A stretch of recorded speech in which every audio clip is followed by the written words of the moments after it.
26. The Parley of Deathcap. Jarrus knew something was wrong the moment he saw Rygel's face the following morning. He sat with Morell and Maya by the crackling fire in the center of camp. Dairon soldiers milled around them, all busy, but the companions enjoyed the moment of rest. Now, Jarrus could see that the quiet would not last much longer. "What is it?" he asked. Rygel looked at him grimly. "Deathcap. He's camped over the other side of the ridge. And he brought company." Morell seemed to understand, and her face fell with worry. "He hasn't allied with the rebel Dairans." "He has indeed, as much as we can make out," Rygel said wearily. Jarrus wasn't entirely sure what this implied, but Morell was hardly ever worried by anything, which made him worry too. "What are we going to do? Are we outnumbered?" "Not quite," Rygel said, then admitted, "but it'll definitely be a close fight. Lieutenant Casper brought back the report. He estimates around 40 rebel Dairon warriors. Add that to Deathcap's gang of ruffians, and you have a decent army." "And the rebels are better fighters than Deathcap's ruffians," Morell said, shaking her head. "The Chantrell fought them for years. They are deadly in battle." Rygel looked at her. "That reminds me, Makana wants to talk to you. We think the Chantrell are in this area too, but they won't show themselves. They can't tell which Dairans to trust, obviously. If you go with Casper and his warriors to find them, we may have them on our side too." Morell nodded and stood, slinging the satchel with the jewel around her shoulders and sliding her knife into its sheath. "Good. I'll go speak with the king." "Makana is meeting with his generals," Rygel told her as she started off. "Casper can fill you in on the rest." "All right then. Don't start the fight without me," Morell added over her shoulder as she walked towards the center of camp. "I don't like it when people do that." Maya looked up at Rygel. "So we should get ready to head out?" "Lamar wanted me to ask you two about that. We technically have enough warriors. You can sit this one out if you like." Rygel studied them both carefully. "All right then," Maya said, looking relieved. The cut across her shoulders was still fresh, along with the horror of the last few days. Jarrus was just as tired, but at the same time, he felt the need to fight beside his companions. It was preferable compared to sitting and waiting in the camp, unsure of who was alive and who was dead. "I'll fight," he said. Rygel nodded shortly. "Get ready then. Makana is going to explain our plan in a few minutes." Jarrus slipped his knife around his shoulders, then turned to meet Maya's eyes. "We'll be all right," he said, noticing the worry on her face. She nodded quickly. "Okay. Stay safe. I'll be here." She turned away, moving back towards the tents. Jarrus stood awkwardly for a few moments, wanting to call after her. He was going into battle. He might never have the chance to tell her how he felt for her. But he couldn't bring himself to say anything, and after a frustrated pause, he turned to follow Rygel. King Makana and two of his generals stood beside a second fire, speaking in lowered tones. Lamar was there also, the Dairans dwarfing his small form. He looked over as Rygel and Jarrus approached, and went to meet them. "You're both ready to fight, then. Good." He looked over at the Dairans. "To fill you in, we know Deathcap and his allies are on the other side of the valley, on the other side of the ridge. Makana wants to lure them down from their hiding places, to even the playing field. Then his warriors will attack the rebel Dairans who have joined with Deathcap." "What about the rest of Deathcap's warriors?" Rygel asked. "Yes, well, we're hoping the Chantrell will join us to fight them," Lamar said. "If not, Makana's warriors will split into two groups, some in the air, some on the ground to help fight the ruffians." If that happened, both groups would be outnumbered, Jarrus realized. The thought made his mouth dry. They were counting on the brownies, counting on Morell to be successful. "We'll just have to hold our own until then," Rygel said. "Yes," Lamar said, "but remember, our main target is to get the knife. We can't do anything further without it." The three of them moved to join the Dairans. Makana nodded in approval as he saw them. "We will be glad for your assistance, friends. Meet you, General Hawkblaze and General Warnwing." The two Dairon warriors nodded respectfully. Makana looked at the three of them again. "General Hawkblaze will lead the group on the ground. Follow his command. Lamar, I will speak with you for a moment." Jarrus trotted behind Rygel as they followed the burly Dairon general toward a group of soldiers. "We will attack only after the king's signal. Hawkblaze explained to them as they walked. "Makana hopes to negotiate and possibly avoid confrontation. Knowing Deathcap, that will not be easy." He bared his teeth in a fierce grin. "At which point, we will have to fight." "Any news from the Chantrelle?" Rigel asked him. "Lieutenant Casper's garrison, along with Princess Morel, went to make contact. We do not know much more," Hawkblaze said. He frowned thoughtfully. "The Chantrelle will be wary to fight. Deathcap's power is well known throughout the Wandering Wood. They already fear him." "They'll come," Jarrus said, wishing he felt more confident. "If Morel has anything to say about it, anyway," he added. Hawkblaze assembled his warriors. There were 30 of them, all experienced soldiers, but Jarrus could see the uncertainty in their eyes. No matter how skilled they were, the knife of destruction was a looming threat, and one that weighed heavily on all their minds. General Hawkblaze quickly explained their strategy. The Dyrans would walk down into the gully and call Deathcap's forces down to them, bringing the battle down to level ground. Makana would give the signal only after he deemed it necessary. Jarrus wondered if Deathcap would call off the attack after seeing the Dyran forces, but he doubted it. Lust for the jewel had driven the Brownie Prince mad. After Makana's signal, they were to fan out, engaging the Brownies and ruffians in Deathcap's force.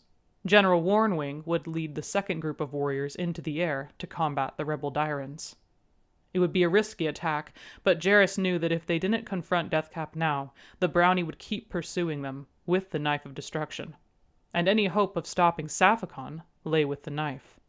His mouth was dry as they started moving over the ridge.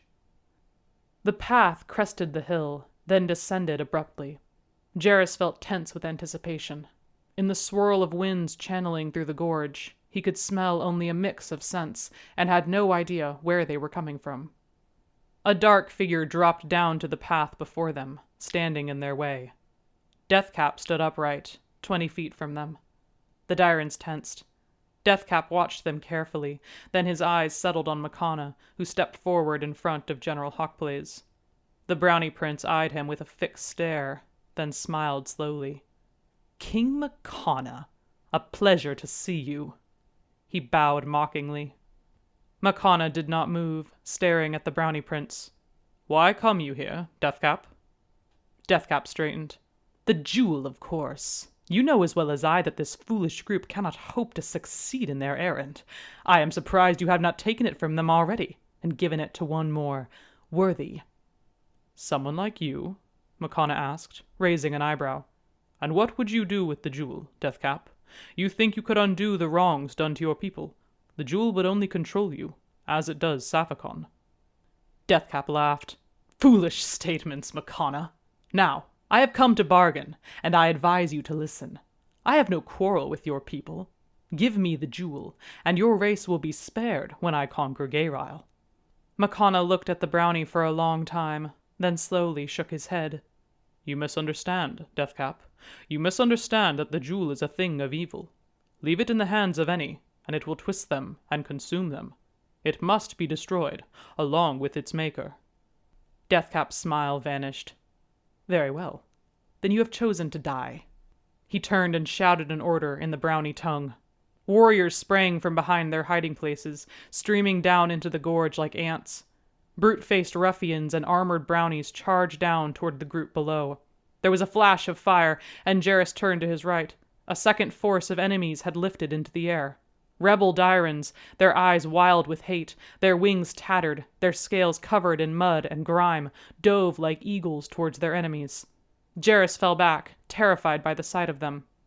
Makana raised a fist, and in perfect unison, General Warnwing's garrison leapt from the opposite cliffside, spreading their wings and meeting the rebel Dyran forces mid-air. Swords glittering, fire flashing from their hands, the Dyrans tackled each other in the air. Jarrus saw the rebels snarling like wild beasts, clawing and tearing at the wings and faces of Warnwing's warriors. Blood dripped down from the fight above like rain.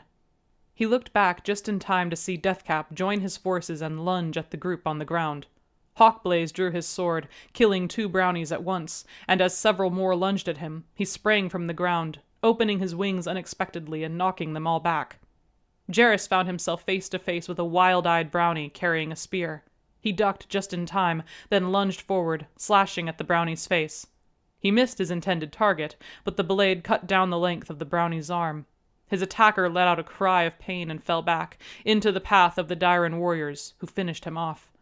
A blow caught Jarrus across the back of the head, and he stumbled forward. Dazed, he turned to face another brownie wielding a club. This time, he parried the blow, then plunged his knife blade into the brownie's chest. He whipped the blade out again, turning to meet another attacker. There were so many of them, pressing in on the outnumbered Dairans. The scent of blood filled his nose. He backpedaled into Rigel, who stood surrounded by brownie bodies. The tall young warrior held his sword loosely, panting for breath. "You all right?" he asked Jarrus. "Yeah," Jarrus managed to wheeze. That last blow across his head had hurt badly, but he tried to ignore it. He and Rigel stood beside the semicircle of Dairans, who fended off attacks from Deathcap's warriors. Makana's forces had killed many of the attackers in the first few minutes, but Dairan bodies littered the ground too. It was impossible to tell whose side the fallen Dairans had been on. The ruffians had closed around the circle of Dairan warriors. Jarrus felt his mouth go dry. They were surrounded and gradually more and more outnumbered. Above them, Warnwing's forces still battled the rebel Dairans. They wouldn't be able to come help. "This is bad," Rigel grunted, slashing at a pig-faced brute who had come too close. Deathcap's voice rang out over the scene. "Give up, Makana. You have no hope of winning this fight. Surrender, and I will make your deaths less painful." For answer, Makana gave a signal to the Dairans on the ground. In unison, they rose up into the air a few feet before diving down again, fire licking across the ground at the ruffians' feet. The attackers screeched in pain and fear as flames seared their feet and clothes. The circle broken, Rigel and Jarrus charged forward, straight at Deathcap. The brownie prince whipped around to face them. Rigel barreled into him, knocking the prince sprawling on his back. Deathcap grunted in pain, then began to laugh. "Oh, so you're Marin's little boy. Funny. I thought he would fight better than that. Not that he was ever the greatest warrior either." "Rigel, don't!" Jarrus yelled, but the taunt about his father had goaded Rigel into rage. Furious, he charged forward at Deathcap again. Deathcap whipped out the glittering black knife, pointed it at Rigel, and shouted a spell. Rigel lurched as though he had run into an invisible wall and crashed to the ground. He tried to get up, but his limbs were limp and lifeless, as if his muscles had been vaporized. "Rigel!" Jarrus shouted again in desperation. Deathcap rounded on him and lowered the knife again. Jarrus sprang behind a rock just in time, and the blast missed him. The knife! They needed to get the knife. But how? Jarrus heard Deathcap laughing softly, and charged out at the brownie. The prince looked startled, but recovered quickly, and slammed the pommel of the blade against Jarrus's head. Jarrus fell beside Rigel, stars swimming in his vision. Through tears of pain he saw Deathcap approach them, his eyes glittering in triumph. "Not so brave now, are you, fools?" he hissed, lowering the knife at them. "No!" Jarrus cried desperately, staggering to his feet. Deathcap smiled and lowered the knife at Rigel's face. "Devrando!" he shouted, the word making Jarrus's heart stop. There was death in that word, death for Rigel and soon him. There was a blast from the knife. Rigel flinched back, but in the same moment a second spell was shouted from above. "Revrandar!" The voice came from the rocks above them. There was a mighty flash of blue, and Jarrus watched in awe as a wave of blue light engulfed the curse from the knife, then pulled it back in the other direction, into the core of the jewel that Morell held out in a shaking hand. Jarrus looked at her in amazement, hope filling him again. The princess was out of breath, but her eyes held a fire as she looked down at the battle-strewn valley. Behind her, filing in ranks, an army of leather-clad brownie warriors stood. "Let's go!" she shouted, and the brownies charged down at Deathcap's startled forces, their strange and eerie war cries filling the air. Morell jumped down the rocks, landing behind the evil brownie prince. "Put down the knife, Deathcap," she ordered, her voice low. "Now." Deathcap stared at her as the Chantrell brownies clashed with his own allies behind him. His gaze was livid. "You'll turn into quite a little witch with all your jewel lore and spells if you're not careful, princess," he spat, turning away from Rigel. "In truth, we are very much alike, both of us keeping the power for our own reasons." "That's where you're wrong," Morell told him as they circled each other. "We're going to destroy the objects, like Norn said." She stole a glance at Rigel, and Jarrus realized how important this was for her. She was willing to give up on her hope of bringing her mother back in order to save Orlell. Deathcap lunged at her, shouting a curse.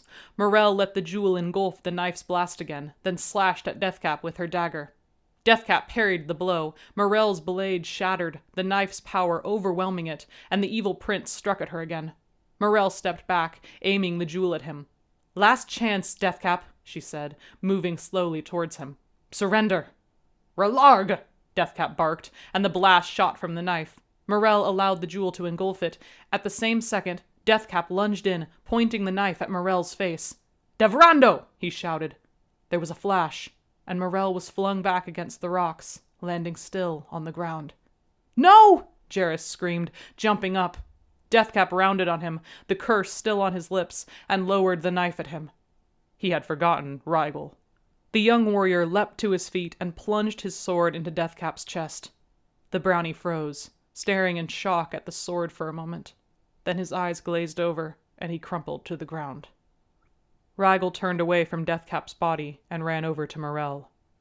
Jarrus bounded after him, his heart pounding in fear. Morel lay on her back in the soft grass, her eyes closed, unmoving. "Morel, come on, Rigel murmured, shaking her lightly. For an instant Jarrus's heart plummeted with grief. Then the princess's eyes fluttered open.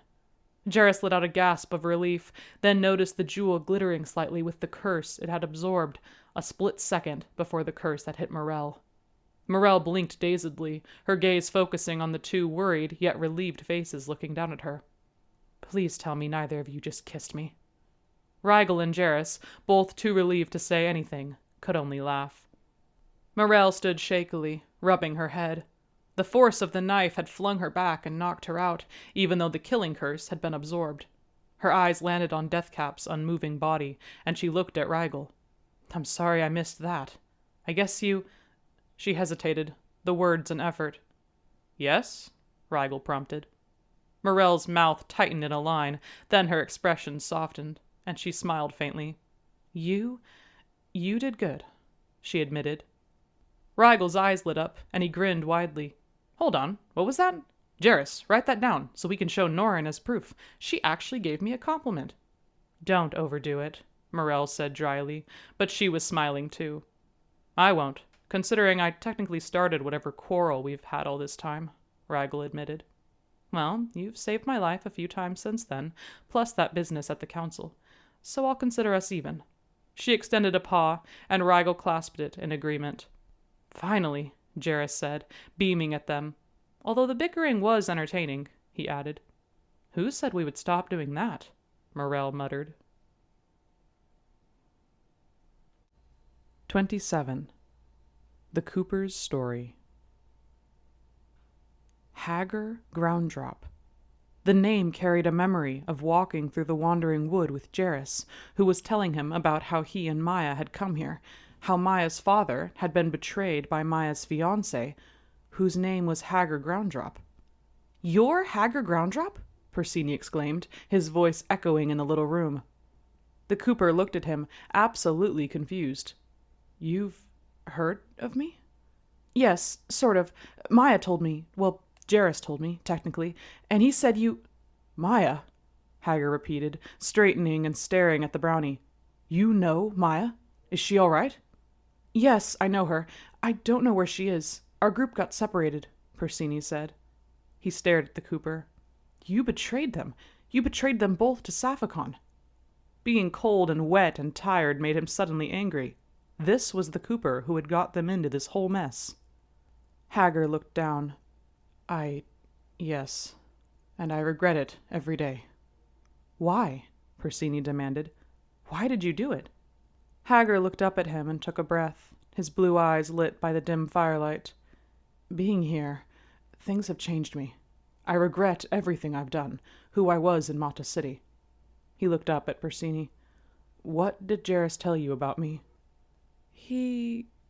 Persini hesitated. Most of the things Jarrus had told him about Hagar weren't the nicest things. Nothing he'd like to repeat. Hagar seemed to sense this and shook his head with a weak grin. I'm guessing they weren't all good stories, and I suppose I rather deserved it." He hesitated. "Persini, my life back in Mata City was one of surfaces. Money and people and possessions were all that mattered. No true friends, no real life.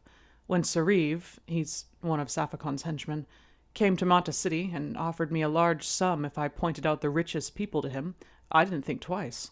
I was confused why he asked for it, of course, but I didn't really consider why he wanted that information. But I knew that they would come for the Raintails, and I thought that if Maya was at the house when they came to capture her father, I could fight them off. I could impress her father, and Maya would finally care for me." "And it didn't work?" Persini guessed. Haggard took a deep breath and shook his head.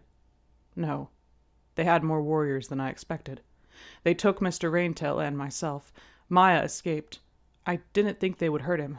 I didn't think they would hurt either of us. But they did." He paused, and Persini saw a shadow of the terrible memory cross his face. "They captured him because they thought he had the jewel," he said quietly. Haggard glanced up at him. "Yes, they mentioned something about a jewel. Something about searching the houses of the rich until the thing was found. When we were brought here, we faced him. Safakon. When he found out that we didn't know anything about a jewel, I think his henchmen were planning to kill us." A puzzled look crossed Haggard's face. "He didn't, though. He mentioned something about using us as bait, and then imprisoned us." "Bait?" Persini echoed. "Yes, he said someone named Norin was trying to rally the Guardians of Geral. Said this Norin was trying to take Safakon's empire down, and he would come to rescue us." Haggard looked at him in confusion. "I don't know anyone named Norin. I definitely don't know why he'd want to rescue us." Persini looked at him, not sure what he should reveal. "Norin is a wizard, one of the best of this time, and Jairus and Maya have convinced him to help them find you and Maya's father, and Jairus' father, too." "They did what?" Haggard repeated in disbelief. Persini hesitated only a moment, then told Haggard the whole story of the quest. The Cooper listened with rapt attention the whole time. "Anyway," Persini said as he finished, "we've got the jewel, and Norin's got the ring, except I think the Servantiri took it when we were captured, in which case Safakon has it. Deathcap the Brownie Prince still has the knife, as far as I know. We don't know how we'll get that back." "But Jairus and Maya, Norin, the Dyrans, they're coming?" Haggard asked in awe. "Yes, as far as I know," Persini said slowly. "King Makana was rallying his army."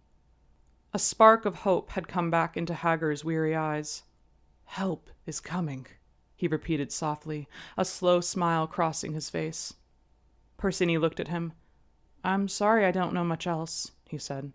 "Not about Maya. You must be awful worried for her. Jairus said you're her fiancé." He watched Haggard's face carefully as he said this, and was startled to see Haggard shake his head. "No, I might have thought once that we would be happy together, but she has never cared for me in that way. I understand now." He looked up. "I never meant for any of this, to happen. Please forgive me." "I'm not sure it's my place to forgive you," Persini said uncertainly. "But I know you owe Mr. Raintail an apology. Maya, too, if she gets here." He looked around the room, focusing on the problem at hand again. "Right. That tunnel. Where does it go?" Haggard looked at the hole. "It runs through the walls, between the wood and the stone of the castle. You can crawl through like a termite." "You can get to the other cells?" Persini asked. "Yes, sort of. You can get into some of the others, the places where the wood is more rotted," Haggard said. "But the wood is so weak we could probably break through it and widen the hole if we needed to get everyone together." He looked carefully at the young brownie. "What are you planning?" "I'm not sure yet," Persini said uncertainly. "Did you see anyone else come in about the same time I showed up?" "There was an old man," Haggard said. "He smelled like dragon. When they put him in his cell, I heard him yelling at the guards. He called himself Norin and demanded to speak to Safakon." Persini's heart leapt in hope. "And?" "He didn't stay there very long. The guards took him away right before you woke up," Haggard said. He looked worried. "If that's the leader of your group, I'm a little concerned about the rest of you." "The rest of us aren't here," Persini said. He thought a moment. The news that Norin had been taken had made his heart sink, but he told himself that it wasn't necessarily bad news. Maybe Norn could negotiate with Safakon, get him to surrender. He looked at Hagar. How many others are here? Many, Hagar said slowly. They're not all in good shape. There was another Cooper who showed me these tunnels, a female Cooper, older. She nursed me back to health when I was first brought here, and I promised I would get her out if I ever tried to escape. Hagar paused, frowning. I don't know where they're holding Mr. Raintail or Mr. Puddlepaw. Persigny thought for a moment. Then he nodded slowly. If we can get word to the other prisoners, there might be a way to break out of here. Break out? Hagar repeated. Yes. Now tell me about those tunnels. We need to come up with a plan. 28. The Top Storm. We're getting close, Lamar said. It had been a full day since the defeat of Deathcap and his forces. After Deathcap had been killed and the knife recovered, the rest of the attackers had surrendered. Chief Cedar, Morell's father and the leader of the Chantrelle, had agreed to meet with King Makana and discuss their next strategy. While there were decades of unrest and hostility between the two species, they eventually agreed to travel together into war against Safakon, united against a common enemy. They had moved on through the mountain pass. Snow was falling by the time they set up camp that night, and by morning a fresh powder coated the trail. Jarrus followed behind Lamar, his teeth chattering from the chilly breeze. The Dyrans, used to the warm desert, looked cold too, while the furry brownie warriors were right at home, moving lithely among the rocky cliffs as they marched upward. Finally, the trail leveled out, then dropped steeply down into a valley. Jarrus paused, looking down. The world dropped away below his feet. Directly across from them, the second set of arching mountains rose up, encircling the valley and leaving the fortress below in shadow. To their right, the craggy head of Topstorm Mountain rose above them, the tallest of the range. Below it, built into the rocky shoulders of the mountains, was Safakon's fortress, an elegant castle wrought of black iron. It was a fortress unlike any Jarrus had yet seen on this journey. There was a strange sort of beauty in its make, but also a darkness that chilled him more than the wind and snow. They had finally made it here. Soon it would come time to do what they had come to do. Makana studied the valley in silence, his keen eyes watching the warriors patrolling around the palace in the valley below. My forces will take to the sky, he told the companions. Once we engage the enemy, go into the palace. Beware of Safakon. Even without the objects, he is a powerful sorcerer. He turned to the stocky figure of Chief Cedar, who waited behind him. Lead your warriors through the main gate. There will be servantiri there, so be very cautious, but try to keep the fighting contained in the courtyard. My warriors will join you as soon as we can. Of course, sire, Chief Cedar said briefly, nodding his head. He gave a swift order to his waiting warriors, and the brownies turned left, moving slowly down through the rocks. Their dark fur disguised them perfectly, an army of half-visible creatures come for revenge. Makana watched for a moment, then gave a signal to the Dyrans, and they lifted into the air. Here we go, then, Lamar muttered, and followed as they descended into the valley.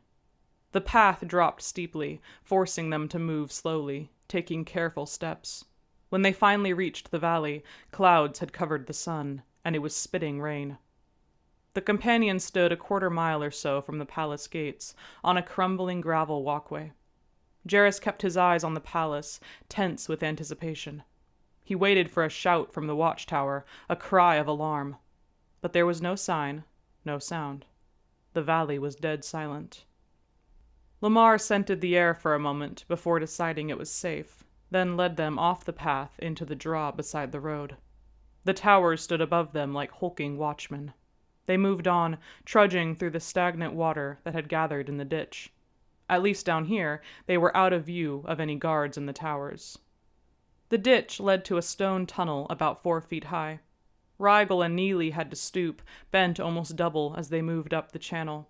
For once, Jarrus was grateful for his small size. What's this tunnel for? He asked Lamar. Drainage, the siren told him. Being in a valley like this comes with its drawbacks during the rainy season. This makes sure that the water won't flood the courtyard and ground floor. Jarrus kept his eyes ahead as they moved under the palace. They had to be directly under it now, and he could see the light from the courtyard up ahead. Maya seemed remarkably calm. "This isn't too bad. No worse than the culverts back home." Jarrus nodded. In times of flooding, large steel pipes acted as drainage for the overflowing canals in Mata City. "Do you remember that one spring when we got that late rain?" he asked her. "And the canals overflowed into the culverts?" Maya grinned and nodded. "I was 7. All the kids thought they were fun to play in." "I swam through the culverts," Jarrus said. "I thought it'd be scary, but it was fun." "I swam through too," Maya said, shaking her head. "My mother yelled at me about it when I got home. She said it was dangerous." "Which it was," Jarrus said, chuckling despite himself. "No more than this," Maya said softly, taking a breath. There was a silence. The other companions walked on ahead of them. Jarrus realized, with a jolt, that in a matter of minutes, all of them could be dead. He looked at Maya, thinking of 100 things he should have said before it came to this. "It'll be all right," he said, though the words were futile. Maya smiled. "I hope so, as long as we can save our families, once we break the jewel." She looked at him with a slight frown. "By the way, what were you going to say to me? The day by the river?" Jarrus looked at her in confusion. "When?" "By the river, when the Servantiri had trapped us with the fire, right before the Dyrans saved us. You started to say something to me." Jarrus felt his face warm as he remembered. "Oh, I guess I was just worried about the battle," was all he mumbled. Maya looked confused and a little hurt. "Oh, I thought... Never mind." Jarrus looked at her, suddenly feeling hopeful. What did you think I had to say?" But at that moment, there was a mighty crash from above, followed by a shout. Jarrus heard the sounds of many feet running along the walls, followed by the crackle of gunfire. A flash of fire came from the courtyard. The Dyrans had launched their attack. "Go!" Rigel shouted. The companions ran the rest of the way into the courtyard and froze. Battle had erupted around them. Jarrus stared, stunned and dazed by the swirl of fighting and the deafening noise. "Where do we go?" he cried, overwhelmed by the sheer masses of Servantiri. He saw Lamar and Neely charge forward into the fray, saw Rigel slashing at the throngs of soldiers, and realized they were all going to be separated if they weren't careful. That was when someone knocked him back against a stone, and the world went dark.